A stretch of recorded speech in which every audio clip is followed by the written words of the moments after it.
তারাবির সালাতের রাকাত বিতর্ক এড়িয়ে চলুন, রাকাত নিয়ে বিতর্ক করবেন না। 8 রাকাত 20 রাকাত নিয়ে যে মারামারি এই দেশে, এটা শয়তানের ফন্দি। চিল্লায় বলেন এটা কার ফন্দি? আমরা 20 রাকাত পড়ি, আপনারা হয়তো 8 রাকাত পড়েন, কোনো অসুবিধা নাই।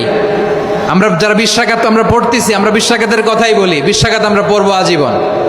সৌদি আরবে মক্কা মদিনায় 20 রাকাত পড়ে, কোনো অসুবিধা নাই। অন্যান্য মসজিদগুলো 8 রাকাত পড়ে, এই নিয়ে এদের মধ্যে মারামারি আছে?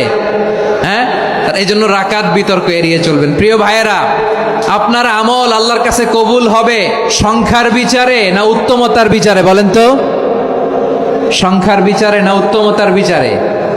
উত্তমতার বিচারে। কত চমৎকার ভাবে আপনি আল্লাহর সামনে দাঁড়াতে পারছেন এটা বিবেচ্য। রুকু সেজদাগুলো সুন্দরভাবে করবেন, রুকু থেকে সোজা হয়ে দাঁড়ানো ওয়াজিব, 2 সেজদার মাঝখানে সোজা হয়ে বসা ওয়াজিব।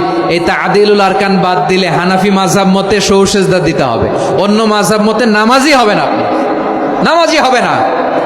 এই জন্য ধীরস্থির ভাবে তারাবির সালাত যেন আমরা আদায় করি। পারা যাবে তো ইনশাআল্লাহ?